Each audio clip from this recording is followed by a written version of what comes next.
네, 안녕하십니까? 오늘 어린이 설교를 통하여 성령을 통하여 주어지는 귀한 약과 또 좋은 또 추가되는 약을 또 선물로 주셔서 감사합니다. 오늘 또 이 시간에도 특별히 어린이들이 우리 부모님 옆에서 함께 앉아서 이렇게 예배드리는 모습이 너무나 보기 좋고 또 아름답습니다. 하나님께서 이 시간 또 허락하여 주신 귀한 축복을 온 가족 모두 풍족히 누리시게 되는 모든 믿음의 하늘 가족들 되시기를 간절히 바랍니다. 오늘 제가 이 화면을 띄워놨는데 이 화면을 보시면서 혹시 잘못 띄운 거 아닌가 생각하시는 분도 계실 것 같아요. 날짜를 잘못 알고 이렇게 하는 거 아닌가. 이제 이게 어제 설교였죠. 저희가 건강관리, 성전관리라고 하는 이 제목을 가지고 어제 금요일 예배 말씀을 통하여서 뉴스타트 실천주간에 맞는 건강 기별을 우리가 이론적으로 어떻게 우리의 몸 성전을 정말 하나님의 뜻 안에서 관리하는 것이 그처럼 중요한가를 먼저 살펴보았습니다. 그래서 저희는 건강 관리하는 것이 하나님의 성전된 몸을 관리하는 그 이상의 목적을 가지고 우리가 그분의 임재하심 가운데 그분과 함께 거하고 또한 그분께서 우리를 위하여 준비하신 하늘에 적합한 삶을 살아갈 수 있도록 잘 준비되어서 주님 오시는 날 기쁨으로 그분을 영접하여 회복되는 하늘 에덴에서 생명과도 먹고 우리 모두가 영생의 귀한 축복을 누리게 되는 모든 주인공들이 되시면 좋겠다 하는 마음으로 우리의 몸 성전에 대한 이 건강관리의 뉴스타트 중요성, 그 이론에 대해서 저희가 살펴보았습니다.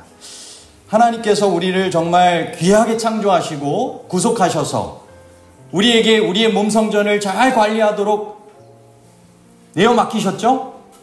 정말 그것이 너무나 귀한 특권이고 또 그것을 잘 감당하게 되기를 바랍니다. 이제 오늘은 그 실천의 차원에서 함께 말씀을 나누겠습니다.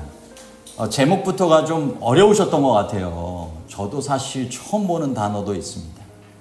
오늘의 말씀 제목은 생활 속 바디 버든 줄이기입니다. 여기서 바디 버든이라고 하는 것이 참 새롭죠? 그래서 저희가 먼저 살펴보도록 하겠습니다. 이 케미컬 라이프라고 하는 이 책에 보면 이 바디 버든이라고 하는 것이 나옵니다. 그것은 인체 내의 특정 유해인자 또는 화학물질의 총량을 나타내는 것이 바디 버든입니다. 우리의 몸 안에 정말 짐처럼 쌓여가고 있는 것이 있는데 그것이 유해 화학물질이 여러 경로를 통하여 우리의 몸 안에 축적되어져 가고 있다고 하는 것입니다. 그래서 어떤 경로를 통하여 이 화학물질이 우리의 몸 안에 해로운 것으로 들어오게 되는지 먹는 것, 또 눈으로, 코로, 피부로 우리의 몸 안에 들어와서 이것이 잘 배출되지 않으면 결국 이것이 쌓여서 우리의 몸 안에 여러 병을 만들겠죠. 그래서 오늘 이 생활 속 바디 버든 줄이기라고 하는 이 제목을 가지고 하나님께서 우리에게 바라시는 이런 해로운 세상에서 덜 그러한 해를 받고 하나님의 뜻 안에 건강하고 또 주의 뜻 가운데 영광 돌리는 삶을 어떻게 살아갈 수 있는지에 대해서 살펴보도록 하겠습니다. 우리가 화학물질이 우리의 몸에 정말 해롭게 하는 이 병의 주요 요인이 된다라고 하는 것을 알기도 하지만 그럼에도 불구하고 사람들이 이것에 대해서 잘 모르거나 무관심하게 되는 경우들이 있습니다. 그래서 이 로랑 슈발리에라고 하는 분은 우리는 어떻게 화학물질에 중독되는가라고 하는 이 책에서 이렇게 기록을 했어요. 화학물질보다 더 무서운 건 우리의 무지와 무관심이다. 우리가 깨닫지 못하는 사이에 또 깨달았어도 무관심한 상태로 그냥 그렇게 살아가는 동안에 화학물질을 통한 해가 우리의 삶 속에 더 빨리 깊숙하게 찾아온다라고 하는 것입니다. 여러분, 금연에 대한 이 강의를 하면 금연이 그렇게까지 나쁜 줄 몰랐어요, 뭐 이런 얘기를 하기도 하죠. 여러분, 담배를 가지고 생각을 해보면 담배에는 300여 가지의 화학물질로 이루어져 있고 태울 때 연기와 함께 4,000여 가지의 화학물질이 나온다고 합니다. 그러니까 담배 하나만 해도 정말 화학물질이 많죠. 근데 여러분, 담배를 피기 좋게 부드럽게 하기 위해서 만약 60여 가지로 화학물질을 탁 줄인다고 하면 여러분, 그럼 좋은 담배인가요? 예, 여러분, 스트레스 받을 때 담배 피우면 스트레스도 해소되니까 이거는 화학물질 한 300여 가지 중에서 한 60여 가지로 확 줄여놓은 거니까 그래도 이거 한 대 좀 피우지, 이렇게 하면 잘 권하는 거 맞습니까? 여러분, 우리의 몸속에 이런 담배 못지않게 유해 물질이 여러 먹는 것을 통하여서 들어오기도 한다라고 하는 것입니다. 가장 많이 들어오는 것이 먹는 것입니다. 바디버든으로. 근데 그 가운데 식품 첨가물이라고 하는 것을 저희는 주목할 필요가 있습니다. 식품 첨가물이란 식품을 제조, 가공, 조리 또는 보존하는 과정에서 감미, 맛을 내고 착색, 색깔을 먹기 좋게 만들고 보기 좋게, 표백 또는 색깔을 이렇게 바꾸는 거죠. 또는 산화 방지, 이거는 오래 보존하게 하기 위한 그런 목적 등으로 식품에 사용되는 물질을 식품 첨가물이라고 하는 것입니다. 여러분, 이 식품 첨가물 많이 들어있는 것들이 특별히 인스턴트라고 하는 음식입니다. 인스턴트란 간단히 조리할 수 있고 저장이나 휴대가 편리한 가공식품이죠. 그래서 이 식품 제조 가운데 이렇게 냉동 보관 가능하고 인스턴트로 먹을 수 있도록 된 이 음식 개발의 혁명이 어떤 면에선 현대인들에게 이 화학물질을 많이 몸 안에 들어와서 바디버든이 계속적으로 쌓이게 만드는 그런 주 요인이 되고 있는 것입니다. 그런데 식품위생법에 인스턴트 식품은 없다라고 그래요. 이것이 좀 반감을 주어서 구매 욕구를 낮출 수 있기 때문에 결국 시민단체의 그러한 요구도 있고 해가지고 편의식품, 즉석식품이라고도 불리기도 하고 우리가 흔히 알고 있는 이 정크푸드라고도 하는, 이것은 패스트푸드를 또 일컫는 말이기도 하죠. 그래서 이 정크라고 하는 것은 외국에 가보면 한 번씩 그 동네마다 이 정크라고 되어 있는 한 장소들이 있어요. 그런 곳은 이렇게 폐물, 쓰레기 이런 것들을 모아놓는 것이 이제 정크라고 하는 그런 곳입니다. 그 단어의 의미입니다. 그래서 이제 여러 영양소들을 골고루 갖추지 못하고 여러 맛을 내거나 정말 여러 가지 것들을 추구하면서 정말 몸에 쓰레기같이 그렇게 쌓여지게 되는 그런 음식이 정크푸드라고 하는 것이죠. 이제 성경 교독한 베드로전서 4장 7절, 고린도전서 6장 19절로부터 20절에 보면 만물의 마지막이 가까웠으니 그러므로 너희는 정신을 차리고 근신하여 기도하라 라고 말씀하고 있습니다. 여러분, 우리가 이 마지막 때가 돼 갈수록 하나님의 백성으로서 정신을 차리고 하나님의 뜻을 깨닫고 그 뜻에 알맞는 순종의 삶을 살아가야 되는데 사단은 그만큼 정신을 차리지 못하도록 유해한 환경을 너무나 조성해 가고 있는 세태를 우리가 바라보고 있는 것입니다. 이럴 때 먹는 것, 듣는 것, 보는 것에 특별히 주의를 기울여서 우리의 몸이 하나님께로부터 받은 바 성령의 전인 것을 분명히 깨닫고 우리 자신의 것이 아니라 값으로 산 하나님의 성전으로서 귀하게 여기며 하나님께 영광 돌리는 삶을 살아가게 되기를 주님께서 원하시는 것입니다. 새 천사의 기별, 복음과 건강 기별을 포함하여 온전히 전하고 정말 하나님과 함께 동거하고 동역하는 삶을 주님께서 살기를 원하시면서 우리에게 이 몸 성전을 잘 관리하라고 맡기신 것입니다. 그러면 이제 저희가 정신을 차리고 성령의 전으로서 잘 이 성전을 잘 관리하고 하나님께 영광 돌린 삶을 어떻게 잘 살아가야 될지에 대해서 함께 이어서 살펴보도록 하겠습니다. 첫 번째, 우리에게 악영향을 주는 화학물질 무엇입니까? 설탕. 특별히 요즘 각설탕제 많이 사용을 한다고 해요. 이 설탕이 어떻게 해로운가 한번 좀 살펴보도록 하겠습니다. 첫 번째, 어떤 사람이 된다고요? 골빈 사람이 된다고 해요. 골빈 사람. 예, 중국말에 회도라고 하는 말이 있는데 설탕을 의미하는 단어입니다. 그런데 이 회라고 하는 것은 여러 뜻도 있지만 쉽게 말해서 석회를 가리키고 이것은 칼슘을 나타내는 말입니다. 그리고 도는 도둑이라고 하는 거예요. 그러니까 설탕, 회도는 칼슘 도둑이라고 하는 것입니다.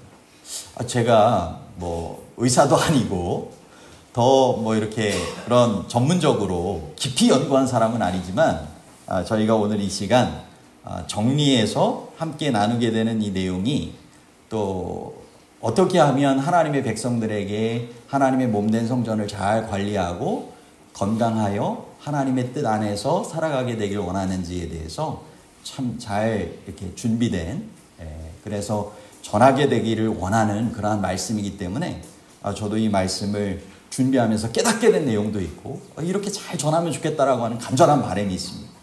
근데 첫 번째는 이런 설탕은 칼슘 도둑이라고 하는 것입니다. 그래서 사람의 뼛속에는 이제 골수라고 하는 것이 있죠. 그래서 이 척추 속에 있는 골수를 척수라고 하고요. 이러한 것들이 이제 필요한 것입니다. 그런데 사람이 이제 설탕을 점점 먹으면 이 칼슘이 점점 모자라지면서 어떻게 되는 거예요? 뼈가 약해지고 그만큼 문제가 되는 것입니다. 그래서 이 척수에 문제가 생기면서 등이 휘거나 뇌가 작아지거나 그래서 정신적인 문제가 생기거나 몸에 여러 문제가 생기는 것들이 바로 설탕의 원인을 통하여 생겨난다라고 하는 것입니다. 두 번째는 백혈구를 무력화시킨다라고 하는 것입니다. 여러분, 백혈구가 면역 기능에 있어서 도움이 되는 아주 좋은 거죠. 그런데 이 설탕에는 당화 반응이라고 하는 것이 있습니다. 단백질과 쉽게 반응을 하기 때문에 끈적이고 열을 가하게 되면 딱딱해집니다. 그래서 설탕이 많이 들어간 걸수록 제조한 지 얼마 지나고 나면 어떻게 돼요? 쉽게 딱딱해지죠. 그런데 이런 당화 반응으로 세포도 딱딱해지면 백혈구가 세포 속으로 들어갈 수 없게 되는 것입니다. 결국은 설탕을 먹기 전에는 백혈구 45개가 활동하면서 세균을 정상적으로 잡아먹을 수 있는데 설탕을 먹은 후에는 백혈구가 한 7개만 들어가서 세균을 잡아먹을 수 있게 된 것입니다. 특별히 설탕을 먹은 다음에는 이 증상이 5시간이나 지속됐다라고 하는 것입니다. 그 설탕을 계속 먹으면 백혈구가 무력화되면서 면역력이 떨어지게 된다라고 하는 것입니다.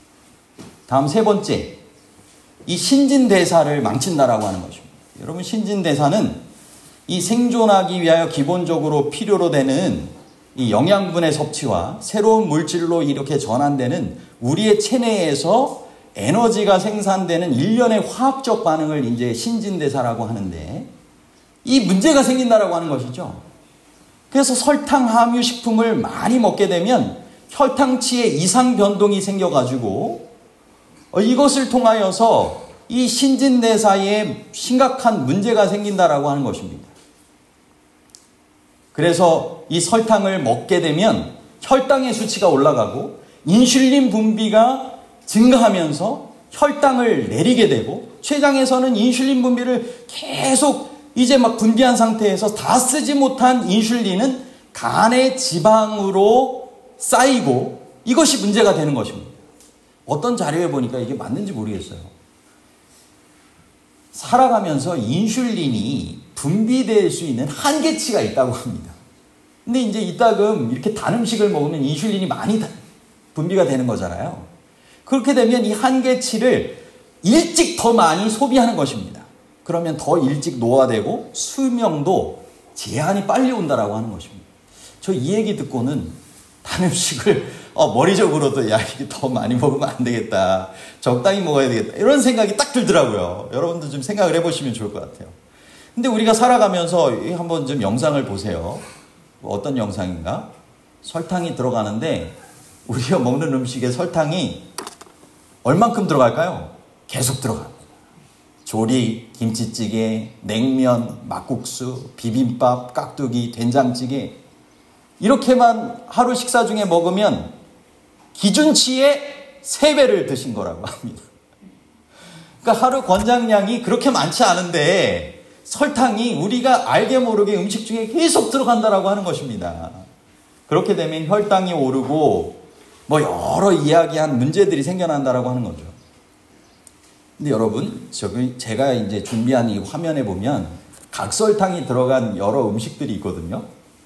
근데 시리얼, 단팥빵, 달달한 과자 여기에 각설탕이 얼만큼 들어가는지 쭉 나옵니다. 시리얼, 뭐 각설탕 2개, 단팥빵 각설탕 5.5개, 달달한 과자 한 봉지 각설탕 4.5개, 그리고 아이스크림 각설탕 5.5개, 생크림 케이크 한 조각 각설탕 5개, 콜라 한 캔, 더워지니까 시원하게 좀 마실 수 있잖아요. 각설탕 7.5개, 어떤 음료는 18개까지 들어간다고 해요. M&M 초콜릿 이거 4g에는 각설탕 5개, 그리고 멘토스에는 4개, 빼빼로에는 6개 반이 들어간다고 합니다. 여러분 짜장면 한 그릇에는 각설탕 몇 개 들어갈까요? 21개. 탕수육 2, 3인분의 한 그릇에는 각설탕 몇 개요? 100개. 여러분 외식을 자주 하면 평균보다 훨씬 더 많이 섭취하겠죠? 그러니까 특별한 날 분위기를 내기 위해서 어쩔 수 없이 함께 할 때는 하시더라도 가능하면 자제하시면 좋을 것 같습니다. 잘 절제하시고. 다음 이 설탕을 통하여 이 주어지는 것 중에 하나가 또 렙틴 호르몬을 망친다라고 하는 것입니다. 이 렙틴 호르몬이라고 하는 것은 먹고 나면 한 20분 후가 정도 지나고 나면 이 배부르다라고 하는 이 포만감이 생기게 되는 것이 이제 이 렙틴 호르몬의 작용입니다. 그런데 이 설탕을 많이 먹으면 렙틴 호르몬 분비가 잘 안 된다라고 하는 것입니다. 자연적으로 어떻게 될까요? 계속 먹게 되겠죠. 과식하게 되고. 그러면 췌장에 문제가 생기겠죠. 암세포도 더 자라게 되겠죠. 이런 문제가 생겨나는 것입니다. 그래서 이 설탕으로 인한 문제를 생각을 해보면 만성 피로, 아이도 만성 피로, 불면증, 그리고 신경질환, 노화, 그리고 정말 우울해지는 그런 당분이 이제 쉽게 올라갔다가 떨어지니까 이런 혈당 쇼크 같은 문제가 생기는 것입니다. 그리고 당뇨병 같은 문제들이 이제 췌장의 기능이라든지 여러 기능상 생겨나는 것이죠. 선자의 기별을 통해서도 이 설탕에 대해서는 강조된 여러 이야기들이 있습니다. 음식물에 관한 권면 158쪽에 보면 여러 가지 종류의 과자와 설탕 절임들을 마음껏 먹도록 식욕에 빠진 사람들은 쉽사리 건강에 유익하며 단순하고 자양분 있는 식사를 즐길 수 없다. 그들의 입맛은 너무도 변질되었으므로 그들은 과실과 평이한 빵과 채소에 대한 식욕이 어떻게 된다고요? 없다. 그들은 자신들이 먹는데 탐닉해 왔던 것과는 아주 다른 음식을 처음부터 맛있게 먹기를 기대하지 않아도 된다. 만일 그들이 처음에 간소한 음식을 즐길 수 없다면 그들이 그렇게 할 수 있을 때까지 어떻게 하는 것이 좋다고요? 금식하는 것이 좋다라고 권하고 있습니다. 또 음식물에 관한 권면 321쪽에 보면 우리는 단빵이나 쿠키, 특별히 이제 설탕을 많이 넣어 만든 이 종류를 얘기하는 것입니다. 건강식으로 만든 거 말고요. 쿠키를 좀처럼 우리 식탁 위에 올려놓지 않는다. 단 음식을 적게 먹으면 적게 먹을수록 어떻다고요? 더욱 좋다. 왜냐하면 이런 것들은 위장 안에서 혼란을 일으키며 그 사용에 습관된 사람들에게 성급함과 초조함을 조성하기 때문이다. 음식물에 관한 권면 327쪽에선 설탕은 위장에 좋지 않다. 그것은 발효의 원인이 되므로 두뇌를 흐리게 하고 까다로운 성질을 초래한다라고 되어 있습니다. 오늘날의 아이들이 단 음식에 많이 노출되면 될수록 이런 문제에 노출되는 것입니다. 여러분, 어떤 단맛을 선택해야 될까요? 설탕이나 또는 설탕을 피해야 된다고 하면서 합성 감미료들이 요즘 많이 나옵니다. 이것보다는 천연 과일과 야채 등에도 하나님께서 주신 천연의 단맛이 있을까요? 이런 것들을 우리가 지혜롭게 잘 선택하시게 되길 바랍니다. 다음으로 이제 악영향을 주는 화학물질 설탕 이후에 이제 MSG라고 하는 것입니다. 여러분, 이 마법가루라고 일명 자취생들에게 너무나 환영받는 건데, 여러분, 신라면이 한국 신라면하고 미국 신라면하고 다르다고 해요. 한국에서 신라면을 맛본 사람은 미국에 가서도 한국 거를 공수해가지고 먹는다고 해요. 미국 식약청에서는 제한을 그만큼 두기 때문에 화학 조미료 양이 더 적게 또는 no MSG라고 기록된다라고 하는 것입니다. 미국에서 생산된 거는. 그런데 이제 한국에서 생산된 거는 MSG가 들어가겠죠. 일본의 이 이케다 기쿠나 박사라고 하는 사람이 이제 다시마 국물과 고기를 먹을 때 느껴지는 독특한 맛을 통하여 이제 감칠맛이라고 하는 것을 깨닫게 됐는데, 그 성분을 내게 되는 것이 글루탐산을 L-글루탐산 나트륨, 즉 MSG 형태로 추출이 되게 됐다라고 하는 것입니다. 그래서 이거를 하고 나서 그만큼 사람들에게 이제 이것을 사용을 하게 됐고 더 잘 팔리게 됐다라고 하는 거예요. 사람들의 기호에 맞으니까. 그 우리나라에서도 할머니 세대에서는 미원을 많이 사용을 하시죠.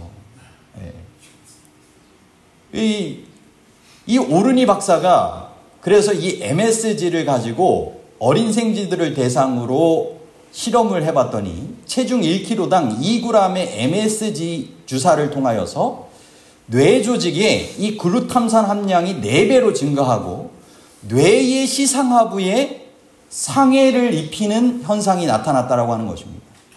그리고 그것보다 조금 더 양을 높였더니 이제 시신경 장애가 생겼다라고 하는 것입니다.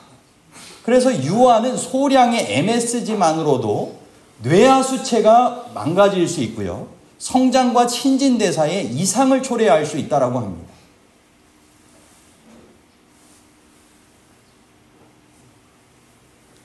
이 3세까지는 이것을 막는 이 방어벽 형성이 잘 안 돼 있기 때문에 훨씬 더 그만큼의 장애가 유아에게는 손쉽게 온다라고 하는 거고, 성인이라 할지라도 이런 것들이 쌓이고 쌓이다 보면 계속 문제가 생기겠죠? 이 MSG의 성분이 되는 글루탐산 나트륨에 대해서 진 카퍼라고 하는 분은 세포를 죽이는 연쇄살인범이라고 연구해서 발표를 했고요.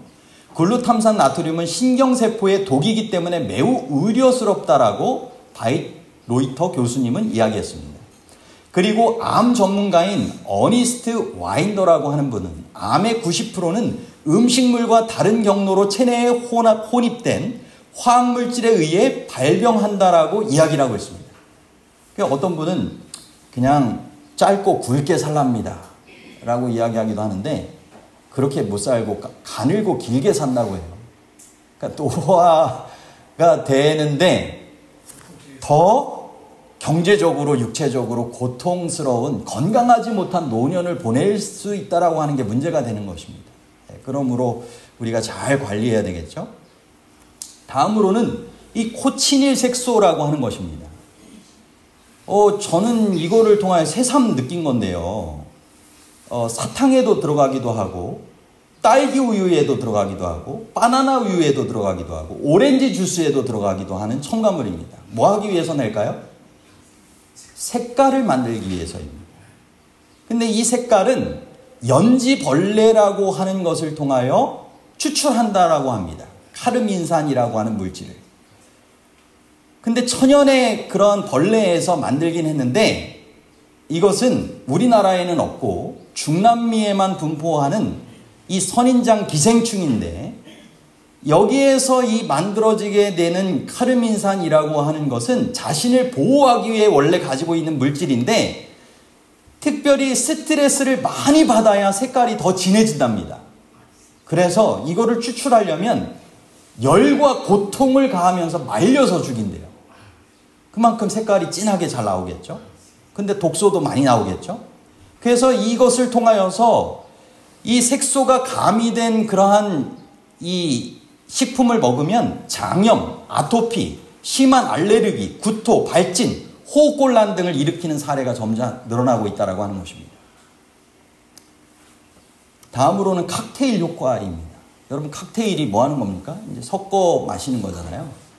칵테일 효과라고 하는 것은 두 가지 이상의 물질을 섞을 때 예상치 못한 어떤 유해성이 나타나는 현상을 나타내는 것입니다.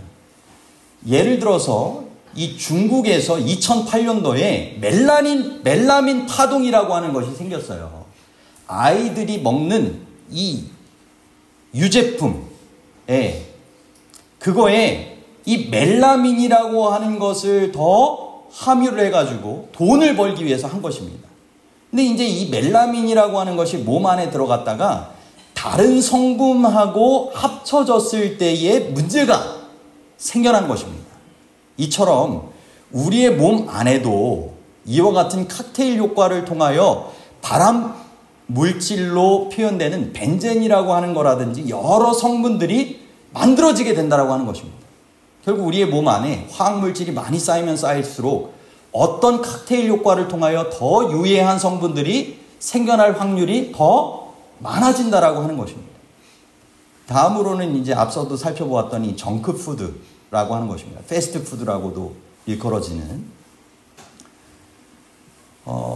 뭐 햄버거, 피자, 뭐 여러 이제 종류 가운데 들어가 있죠. 이것은 기억력을 저하시키고 IQ를 떨어뜨리고 뇌에 염증을 일으키는 등 여러 문제를 일으킨다라고 합니다. 리차드 모리스 교수님은 고칼로리 음식이 뇌의 해마 부분을 손상시키고 이 정보가 뇌에 저장되기 때문에 한 번 비만에 걸린 사람들은 더 쉽게 비만에 걸리게 된다라고 이야기를 하고 있어요.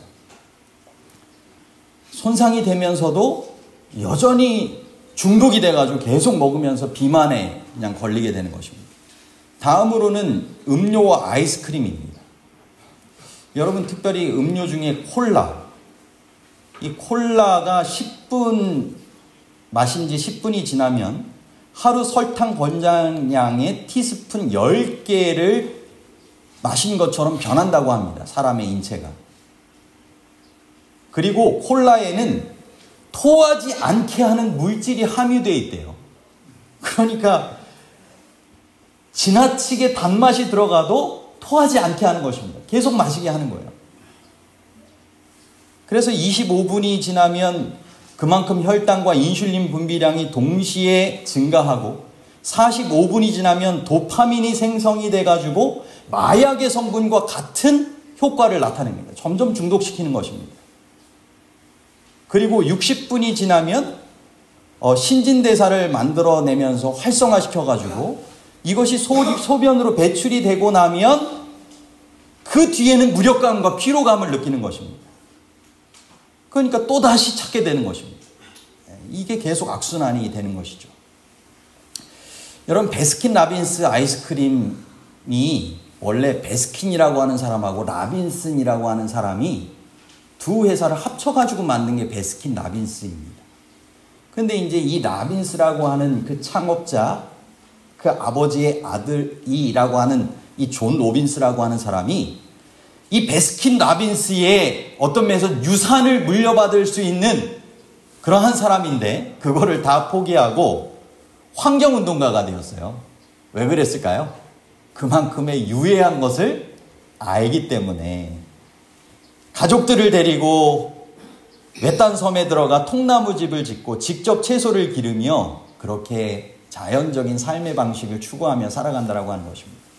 여러분, 아이스크림을 부드럽게 해주는 유화제라고 하는 것이 있는데 이것은 물과 기름처럼 잘 섞이지 않는 물질을 잘 섞게 만드는 것입니다. 근데 이렇게 잘 섞이도록 만드는 것이 결국 우리의 몸 안에 유해한 그러한 물질들도 잘 섞게 만드는 물질이 된다라고 하는 것입니다. 이게 문제가 된다라고 하는 것이죠. 이것도 말씀을 더 드려도 해악의 집약체인 라면이 나오고 있네요. 라면. 이 라면은 이 산화방지제를 사용을 한답니다. 석유 산업에서 사용이 되는 이 산화방지 물질을 결국 라면이 오래 보존되고 할 수 있도록 사용을 하는데 이걸 통하여서 방부제 역할을 하는데 방사선 처리까지 한다고 합니다. 그래서 간에 독성이 생기고 세포 돌연변이, 생화학적 변화, 생식 문제 등이 생기고 이것이 활성산소의 집합체가 되어서 노화, 질병, 암의 원인이 되고 60가지의 화학물질이 들어간다라고 합니다. 이 라면을 지나치게 먹은 매니아들이 여러 피해 사례들이 계속적으로 좀 생겨나고 있다라고 합니다.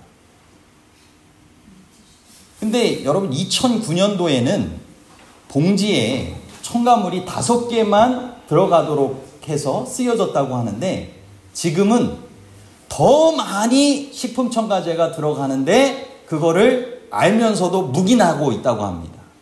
왜 그럴까요?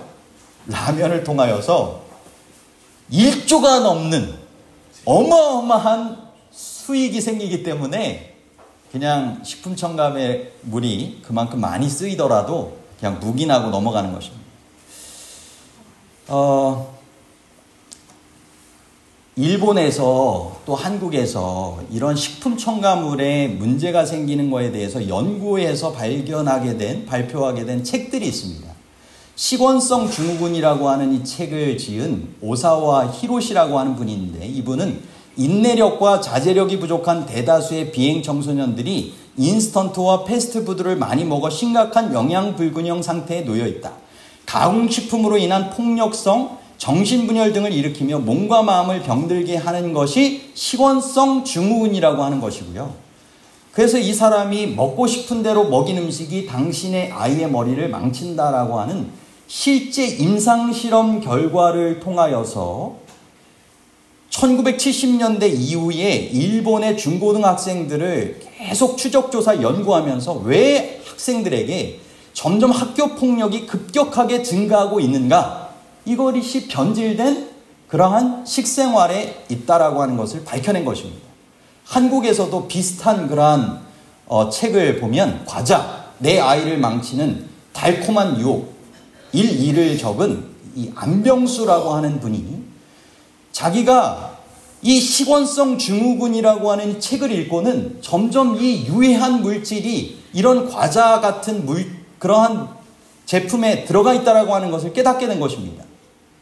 그래서 이 사람은 국내 유명 제과회사에 16년간 몸담았던 사람이었는데 자기가 그 회사를 때려치고 신변의 위협을 느끼면서까지 이 책을 적은 것입니다. 그만큼 아는 사람들은 피하는 것입니다. 왜요? 그것이 중독되고 유전되기 때문입니다. 쥐 가지고 실험을 했는데 코카인보다 인스턴트가 중독성이 더 강하다는 것입니다. 근데 사람도 마찬가지겠죠?